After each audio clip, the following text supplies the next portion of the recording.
Você já teve aquela sensação de quase? Quase foi, quase. Essa bateu na trave. Eu quase consegui. Quase. Ou aquela sensação, caraca, olha lá, se eu tivesse feito, olha lá, tinha dado certo. Já aconteceu de você ter uma determinada ideia e aquilo parece algo meio louco da tua cabeça e de repente, depois de um tempo, você vê alguém falando sobre aquela ideia? Na verdade, você vê alguém fazendo aquilo que você tinha na sua cabeça? Já aconteceu alguma dessas coisas com você? Já aconteceu também aquele momento que você está fazendo algo e de repente você não consegue ver futuro naquilo e você, tipo, cara, é inútil ficar fazendo isso daqui. Melhor se deixar isso pra lá. Eu tenho coisas mais importantes, eu tenho outros compromissos, eu tenho outras responsabilidades. Eu não posso ficar tanto tempo aqui. Preciso talvez trazer dinheiro pra casa, eu preciso talvez, sei lá, fazer alguma coisa melhor. Já teve essa sensação? Acredito que todos nós. Como que a gente faz para que a gente não desista das coisas? A primeira coisa que você precisa entender é: essa coisa que você quer, ela está realmente pautada em cima dos seus princípios, valores, dentro dos seus ideais? Se sim, eu quero te contar uma história. Durante a corrida do ouro, na América, um homem foi tomado por aquela questão da febre da riqueza, a febre do ouro. Ele ouviu que as pessoas estavam comentando muito que estava sendo extraído fortunas e centenas e centenas e centenas de quantidade de ouro na Montanha dos Colorados, na região do Colorado. Então esse homem, pautado e munido desse desejo, tenta a própria sorte. Ele compra uma pá, uma picareta e vai até a Montanha do Colorado. Então ele chega num determinado lugar e ele começa a cavar. Primeira semana nada acontece, segunda semana nada acontece, terceira semana nada acontece, quarta semana nada acontece. Na quinta semana, de repente, um brilho aparece. E ele encontra o ouro. Ele fica entusiasmado, ele vai, ele pega aquele ouro e ele leva para avaliação. A avaliação deu legítima, ouro puro. E ele pensou, olha, com essa pá e com essa picareta eu não posso fazer muita coisa, porque eu acredito que eu encontrei um grande veio de ouro. Esse homem ele retorna para casa, reúne os parentes e os familiares e conta daquilo que ele tinha acabado de descobrir. Alguns acreditaram na ideia dele e conseguiram investir no sonho, juntar uma quantidade de dinheiro a qual ele iria conseguir comprar alguns equipamentos para que ele pudesse fazer a perfuração do solo. Dentre esses parentes e familiares tinha um sobrinho. Esse sobrinho resolveu ir com ele para começar esse trabalho. Não demorou muito tempo, logo no primeiro processo cavando ali, começou a aparecer o ouro. Eles começaram a tirar ouro. E eles acreditavam que aquele dinheiro iria ser o suficiente para que eles conseguissem pagar todas as dívidas e, de certa forma, conseguir ter uma vida de abundância durante um bom período. Mas algo aconteceu nesse momento. De repente, eles estavam cavando na mesma direção e não encontraram mais nada de ouro. Insistiram, fizeram mais uma semana e nada de ouro. E eles pensaram, bom, eu acredito que esse veio secou e a gente tirou tudo aquilo que era necessário. Então, vamos fazer o seguinte, vamos negociar essas máquinas com um sucateiro. Tinha um homem que trabalhava num ferro velho, ele tinha um ferro velho, eles foram lá negociar as máquinas com esse sucateiro, pegaram algumas centenas de milhares de dólares e foram para casa. O homem que comprou as máquinas ali, um pouco daquela região, resolveu contratar um engenheiro de Minas. Esse engenheiro ele foi lá, avaliou um pouco, voltou até esse sucateiro e disse, olha, se eu te contar que existe um grande veio de ouro a 1 metro de distância de onde os antigos proprietários pararam de cavar, a 1 metro de distância. Então, o sucateiro pegou, voltou até lá, começou a cavar,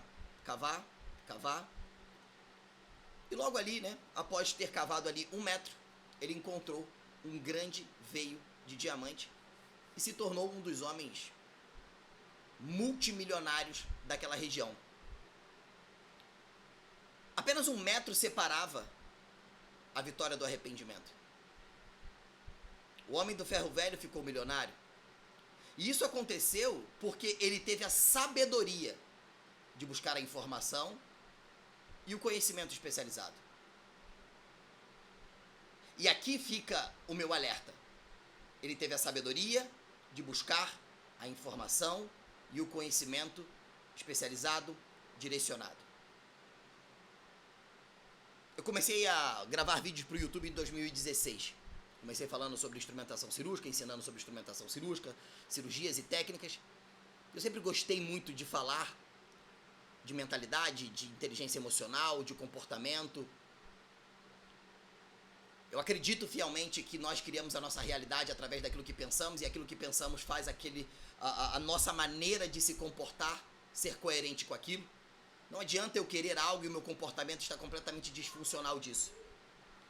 E na época que isso estourou tudo no YouTube, mais ou menos ali pelo ano de 2020, a internet ela se tornou um grande negócio. Eu comecei a ouvir algumas pessoas que se intitulavam especialista e diziam: olha, você está falando muito duro, você fala muito duro, sua fala é muito pesada, né? E eu falo: poxa, mas isso daqui é a realidade. E aí a pessoa disse: não, mas as pessoas não querem saber da realidade. Você precisa ser mais manso, você precisa, né, não falar dessa maneira, porque senão as pessoas não vão querer te ouvir. A tua fala às vezes é um pouco ácida. Por que você não vai para um tom mais professoral, mais intelectualizado? Eu falei: tudo bem. E eu comecei um processo de construir um novo Vinícius. Isso aconteceu no ano de 2020, 21, 22, 23. E o interessante é que de 2016 até 2020, eu tinha conseguido muitas coisas. Saí de faxineiro, me tornei técnico de enfermagem, instrumentador, cirurgião dentista, montei consultório sem ter dinheiro, ganhava R$500 por mês e consegui fazer uma faculdade de odontologia, 5 anos batalhando, fazendo aquilo dali.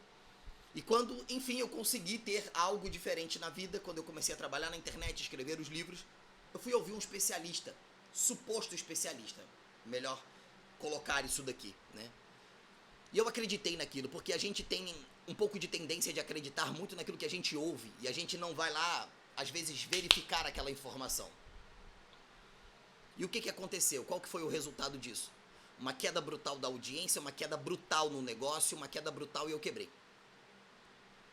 E durante muito tempo, durante os últimos 5 anos mais ou menos, 5, 4 anos, eu comecei a sofrer muito com isso. Existia algo em mim que parecia que não funcionava. Comecei a ter bloqueio criativo, não conseguia gravar, não conseguia pensar, não conseguia raciocinar. E comecei a cair numa outra crise existencial, porque eu falava: cara, não faz sentido absolutamente nada que eu estou fazendo. E aí eu comecei a desistir dali, comecei a desistir daqui, até que eu ouvi: olha, não, você tem que buscar um propósito. Você tem que orar para que Deus te dê um propósito, para que Deus te dê uma direção, para que Deus faça isso. E eu fazia e nada acontecia, e os anos foram passando, e eu cada vez mais deprimindo e me afundando. Aqui é o ponto de que muitas das vezes a gente precisa prestar muito atenção a quem estamos dando ouvido. Então, o primeiro ensinamento é esse: calma que não acabou. Eu busco uma informação, que a informação faz com que o nosso jogo mude. E quando eu entro em ação, eu ganho o jogo. A informação muda o teu jogo. O conhecimento muda o jogo. Mas aplicar o conhecimento faz você ganhar o jogo. E foi isso que aconteceu com esse cara. Calma, que eu vou concluir depois essa minha história. Mas eu queria trazer essa informação para vocês. E aí, eu comecei a desanimar muito. E basicamente é um metro também. O que aconteceu é que o sobrinho desse homem que foi junto com ele buscar esse ouro ficou sabendo que a 1 metro de distância estava a solução que eles procuraram durante muito tempo e que eles acreditavam fielmente.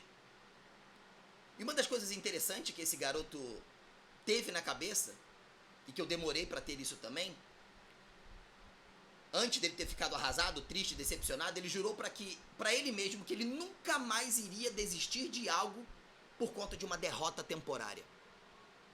Esse garoto se tornou um dos maiores vendedores de seguro da América, por conta de uma lição do ouro. Ele entendeu que a persistência sempre vence quando a desistência parece ser mais fácil. Vou repetir. A persistência sempre vence quando desistir parece ser mais fácil. Porque é mais fácil. Agora pensa comigo, quantas vezes você Quantas vezes você desistiu de um relacionamento e depois se arrependeu? Quantas vezes você desistiu de uma oportunidade e depois se arrependeu? Quantas vezes você desistiu de algo porque você não se sentiu tão confiante, tão preparado? Na verdade, não. Você sentiu medo. Não foi por falta de confiança. Foi por medo. Foi por medo. Uma das coisas mais comuns que a gente pode aprender e perceber com isso é que o fracasso, ele é o hábito da desistência. Uma das causas maiores do fracasso é o hábito da desistência. A gente se habitua a desistir. Quando uma derrota temporária acontece, a gente desiste. E é exatamente isso. A derrota temporária, ela precisa ser entendida como parte do processo. Como parte do processo. Porque muitas das vezes a derrota ou o fracasso, ou não ter dado certo aquele teu plano inicialmente, não é que esse plano não seja pra você, não é que a sua ideia ela não presta. É que talvez essas derrotas, elas aparecem como um teste. Pra testar o quanto você quer, pra forjar o teu caráter, pra poder provar pra você o quanto você acredita em você, na ideia, e o quanto você está disposto a fazer, mesmo sem resultado. O quanto você está disposto a trabalhar, mesmo não vendo fruto. Muitas das vezes as pessoas falam, como que eu vou trabalhar por algo que não está me dando fruto? Então é porque você não tem essa ideia muito firme dentro de você. Você não acredita, talvez tanto quanto você pensava que acreditava. Para não me alongar muito, depois vocês procuram, dão uma lida na história daquele ator Sylvester Stallone. Vocês vão entender o que eu estou querendo dizer. O que aconteceu é que essa derrota temporária fez com que eles esquecessem do principal objetivo deles. Entenda, o ouro ele sempre esteve lá, mas faltou um pouco mais de coragem, faltou um pouco mais de fé, faltou um pouco mais de persistência, faltou um pouco mais de sabedoria, de busca de informação, de entendimento e conhecimento sobre solo, sobre a terra. Ele foi apenas com a sorte, com a coragem, com a vontade. Muitas das vezes isso não é o suficiente para que você possa vencer. Força de vontade nem sempre vai fazer você vencer. Quando as pessoas dizem assim, não, você precisa fazer, e você diz assim, mas eu estou fazendo, eu não duvido. Porque às vezes o fazer, o trabalhar, muitas das vezes ele não vai ser o suficiente, digamos assim. Porque existem outras questões que normalmente a gente se esquece.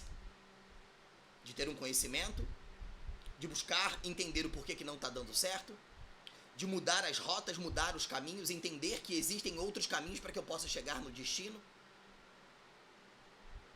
Entender que uma derrota temporária não diz nada sobre mim. Entender que aquilo é um teste. Entender que aquilo é uma parte.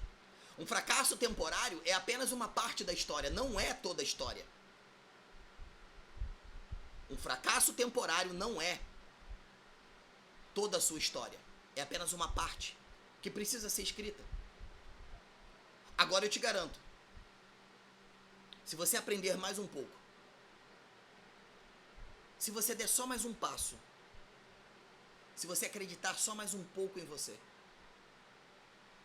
tenha só mais um pouco de fé, tenha só mais um pouquinho de coragem, de vontade. Às vezes a gente está a um passo. É um passo. É ali. É no momento mais crítico da nossa vida que é determinado o quanto a gente quer. Minha história, talvez você tenha ficado curioso ou não, eu me afundei numa grande depressão, fiquei sentado durante 3 anos nessa cadeira, culpando Deus e o mundo e tendo pena de mim mesmo. Comecei a ouvir pessoas que regavam essa minha dor e essa minha angústia. E eu parei.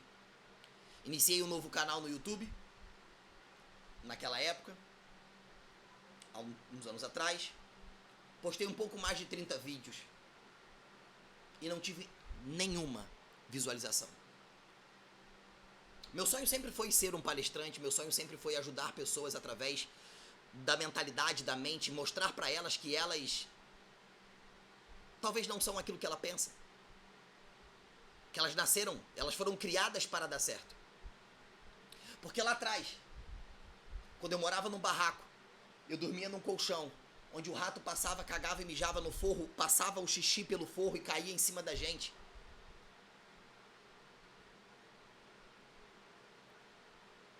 Eu não aceitava aquilo e eu dizia: Deus me fez para dar certo. Isso daqui não é toda a minha história. É a parte da minha história que um dia eu vou estar contando. Que um dia eu vou estar falando.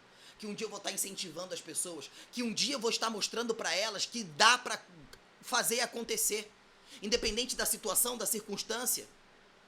Que o lugar de você veio não determina para onde você vai.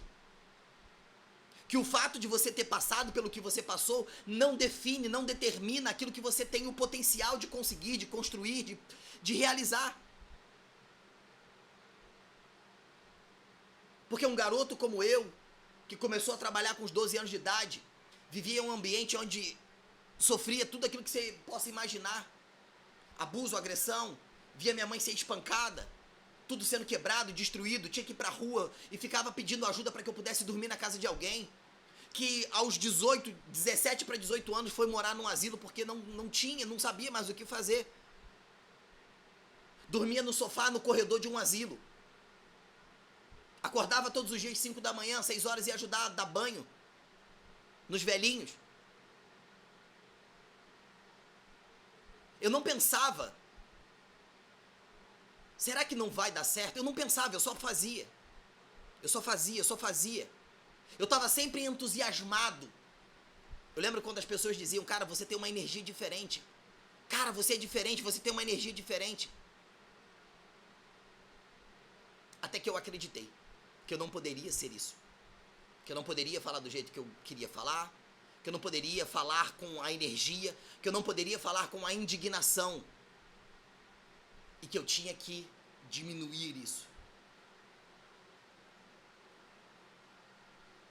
E que eu tinha que saber o que eu queria da vida. Que eu tinha que saber, eu tinha que me projetar daqui a 10 anos. Cara, eu não sei nem o que vai acontecer daqui a uma semana. Que eu tinha que ter um propósito.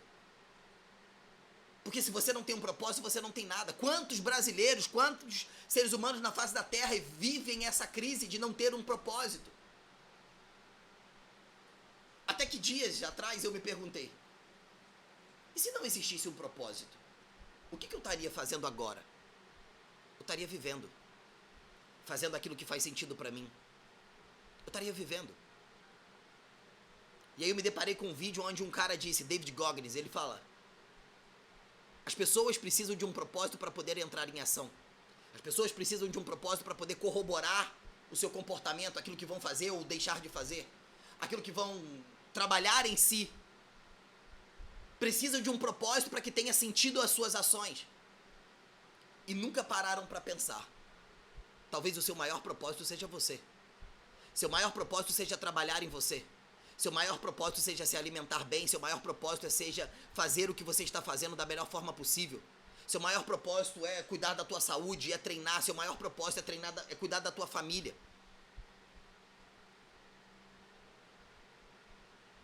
E talvez essa coisa que as pessoas dizem que é aquilo que você precisa fazer, certamente vai aparecer no caminho. Eu lembro da história do rei Davi. Você acredita que ele sabia que ele ia ser rei? Davi sabia que ia ser rei? Não. José sabia que seria governador? Abraão sabia que seria pai de multidões? Moisés sabia que seria o libertador do povo do Egito? Não. Eles ficaram sabendo depois. Eles ficaram sabendo depois.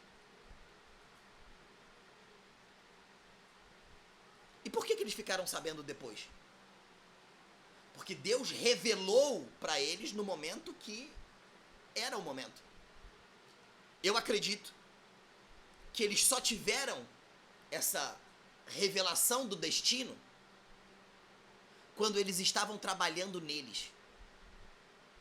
Depois, quando eu fui estudar um pouco sobre essa questão do que é o hebraico, eles falam basicamente que isso é a maneira de honrar Deus. Honrar Deus com aquilo que você está fazendo agora. E a cultura de ter um propósito no contexto do fazer é uma cultura moderna. Não é uma cultura hebraica. Não era uma cultura bíblica da época. O foco, ele não está no para onde eu estou indo. O propósito não é para onde eu estou indo. E sim o como eu estou andando hoje. O que eu estou fazendo hoje. Ou seja, o nosso maior propósito é fazer o que eu preciso fazer agora. Por isso que os grandes homens da Bíblia, eles não buscaram saber necessariamente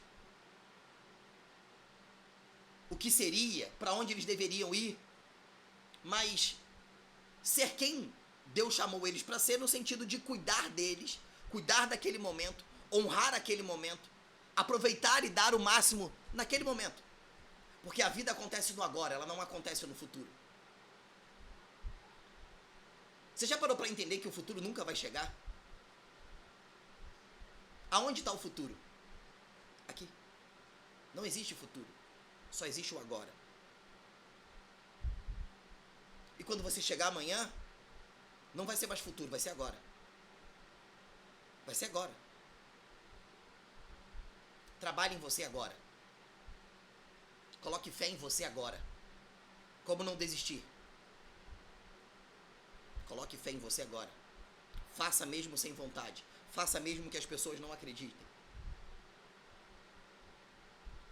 Se for para errar, erre pelas suas próprias convicções, não pelas convicções de outras pessoas. Porque muitas das vezes a gente erra pelas convicções das outras pessoas porque queremos validação.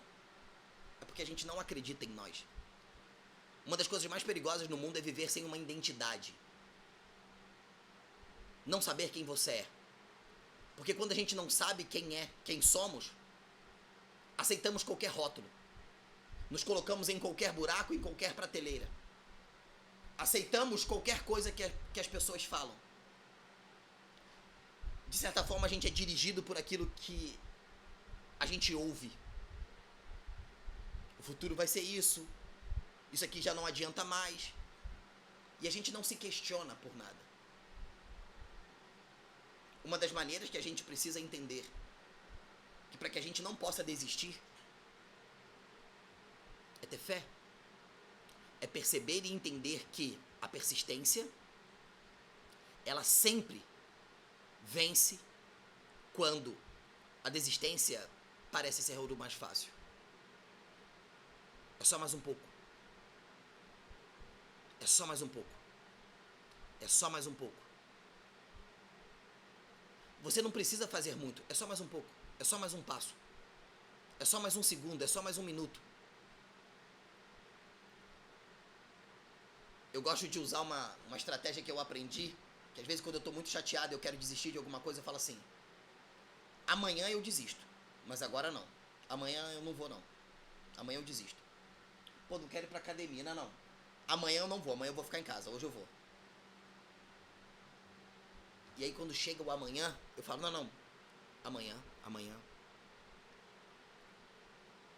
A gente precisa entender que é muito fácil a gente desistir.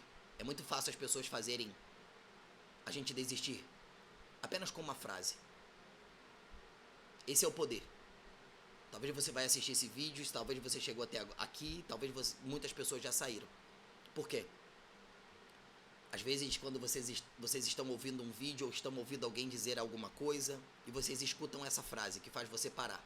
Não importa o quanto as pessoas falam sobre Deus, sobre fé, sobre persistência, sobre resiliência, para você isso sempre vai ser uma balela. Por mais que as pessoas tentem te convencer, você não... Isso não desce mais. Isso é tudo muito discurso. Não é isso? Mas é porque a gente se rendeu a uma pequena frase que as pessoas dizem o tempo todo. E por isso que a gente desiste. Que frase é essa, Vinícius? Não é tão simples assim. Não é tão simples assim se tornar o que você quer se tornar. Não é tão simples assim montar um negócio. Não é tão simples assim se tornar médico, enfermeiro. Não é tão simples assim ser delegado, policial, juiz, promotor. Não é tão simples assim ser um empresário. Não é tão simples assim ser um palestrante. Tem pessoas melhores do que você. Como é que você vai ser um palestrante, Vinícius? Como? Quantas pessoas estão te chamando para palestra? Nenhuma. Qual é a tua agenda para os próximos meses? Não tenho agenda. Como é que você acha que você vai ser palestrante se você se formou em odontologia e você não exerce a odontologia? Você já fracassou lá. E agora você quer fazer algo que as pessoas precisam ver um valor em você que você não tem?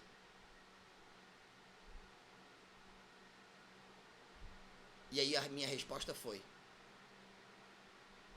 isso não é problema meu. Eu não controlo isso. Eu não controlo se as pessoas vão chegar até o fim desse vídeo. Eu não controlo se algum dia alguém vai querer me convidar para numa palestra. Eu não controlo. Isso eu não posso controlar. O que eu posso controlar é chegar amanhã, pegar o meu bloco, pegar aqui as minhas canetas e começar a estudar de novo. Eu tenho que levantar amanhã às 5 horas da manhã, eu tenho que fazer a minha caminhada, eu tenho que agradecer, eu tenho que ler, eu tenho que fazer isso, eu tenho que fazer o que eu tenho que fazer.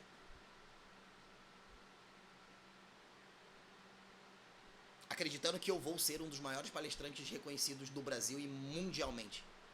E esse vídeo vai ser um testemunho disso. Vinícius, e se não acontecer? E se acontecer? Mas você está falando que você vai se tornar, e se você não se tornar? E se eu me tornar? Eu quero saber o que vai acontecer se eu não desistir. Eu não controlo o que vai acontecer. Eu só controlo o que eu posso fazer. Só isso. Essa é a parte da vida que me interessa. A parte que depende de mim. E a outra parte não depende de mim. Eu faço o meu melhor. Davi não sabia que ia ser rei, mas ele fez o que ele precisava fazer. Ele estava lá todos os dias. O pai tinha esquecido dele. Ele era rejeitado. E eu me identifico porque eu fui muito rejeitado. Fui muito ridicularizado.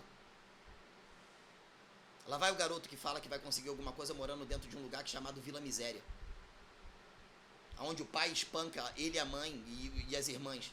Quebra tudo. Lá vai o garoto que tá achando que vai conseguir ajudar as pessoas mentalmente, que vai conseguir orientar as pessoas. O garoto que não sabe escrever, o garoto que não sabe ler. Lá vai o garoto que não tinha dinheiro nem para poder comer.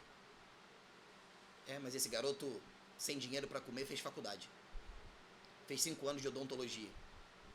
Se tornou instrumentador cirúrgico, escreveu 14 livros, tem mais de 9.000 alunos. Tem o maior canal do mundo de instrumentação cirúrgica. E está começando esse novo projeto. Se eu fiz uma vez, eu vou fazer segunda vez. Eu posso ganhar, eu posso perder. Eu posso conquistar e eu posso perder. Eu só não posso viver de novo. A vida não tem replay. Quando ela acabar, acabou. Quando esse tempo passar, ele passou. Eu não consigo mais voltar. A água que já desceu. Eu não consigo mais ter a mesma água. Foi só aquele momento. Eu só preciso do hoje. Eu só preciso do hoje. E eu não vou te falar que é fácil. É difícil pra caceta. É difícil pra caceta. Hoje eu acordei e falei, cara, que merda que eu tô fazendo. Que merda. Porque é muito melhor ficar sentado culpando a minha mulher, culpando Deus sobre a minha situação. É muito mais fácil ficar clamando sobre piedade. Olha, você não sabe da minha vida. Olha, você não me entende. Olha, você não sabe o que eu passei. Tudo bem, eu sei. Foi terrível. O que você também passou, o que eu passei, foi terrível. Mas eu passei, já foi. Eu não tenho como voltar. Mas isso me gerou muitos traumas. Eu sei que gerou muitos traumas. Eu sei que isso te gera muitas questões de invalidação. A tua baixa autoconfiança. Eu sei que isso corrói e destrói, eu sei. Mas eu não posso fazer mais nada. Eu lembro que quando meu pai batia na minha mãe, eu corria para tentar empurrar ele. O que uma criança conseguiria empurrar um homem de 1,80 m com mais de 100 kg? Era como se eu estivesse empurrando uma parede. Eu sei que eu cresci ouvindo. Não adianta. Não adianta. Deixa pra lá. Não adianta. Deixa pra lá. Não adianta. Deixa pra lá. Não adianta o que você faz, deixa pra lá. Não adianta, não adianta, deixa pra lá. Mas falaram isso, deixa pra lá. Mas me traíram, deixa pra lá. Me roubaram, deixa pra lá. Me bateram, deixa pra lá. Poxa, eu pedi, deixa pra lá. Foi isso que eu ouvi.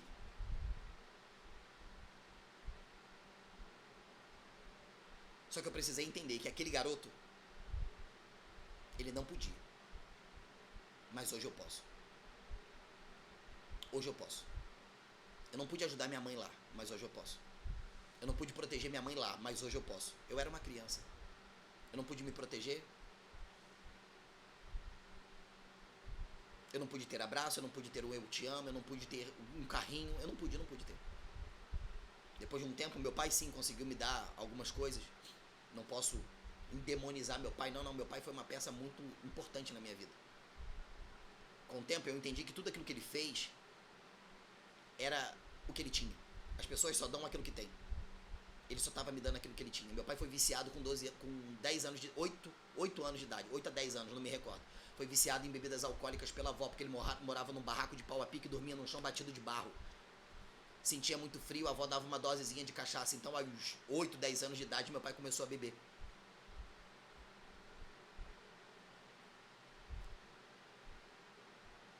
Apanhava, não tinha o pai dele presente, não tinha a mãe dele presente, que a mãe dele saía para trabalhar. Deixava comida, arroz, carne para eles comerem, a avó pegava e dava pro namorado, que não era avô deles. Meu pai acordava de madrugada, fazia xixi na cama, molhava ali a coberta. Na cama não, porque ele não tinha. No colchão, no chão. E o padrasto dele, quando via aquilo, pegava ele e colocava ele debaixo da goteira. Daqueles canos de água que tem na roça. 2, 3, 4 horas da manhã.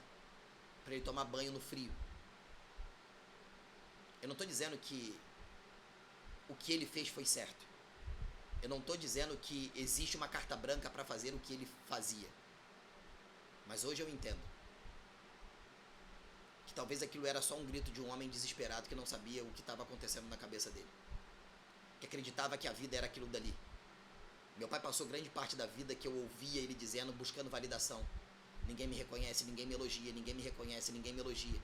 Meu pai trabalhou 40 anos numa empresa, tomou um chute. Depois de um acordo que manipularam ele para fazer e ele perdeu tudo.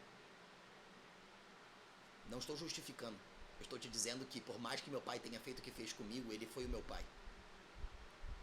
Perdoar não é aceitar. Perdoar não é concordar com o que ele fez. Perdoar é dizer, isso não tem mais poder sobre mim.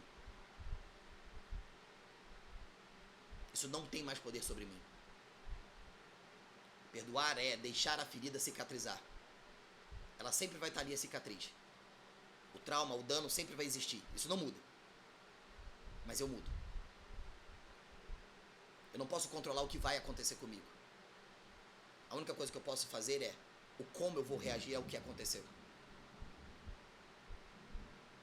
Como não desistir? Foque naquilo que você controla. Melhore todos os dias, somente um pouco. Se você deu 10 passos, amanhã dá 11. Se você bebeu 1 litro d'água, amanhã beba 1 litro e 100 ml. E 50 ml. Acumule micro vitórias. Nada grande começa grande. Nada grande começa grande. Nada nasce grande. Só o que nasce grande é monstro. Assim como você chegou no ponto que você está, não foi por coisas muito grandes que aconteceram, mas foi por algumas pedras que fizeram você tropeçar. O sucesso é o acúmulo de pequenas vitórias. Você não tem noção do poder que tem mais um passo. É só mais um passo. Você não tem noção do poder que tem ter só mais um pouco de fé. Acreditar só mais um pouco em você.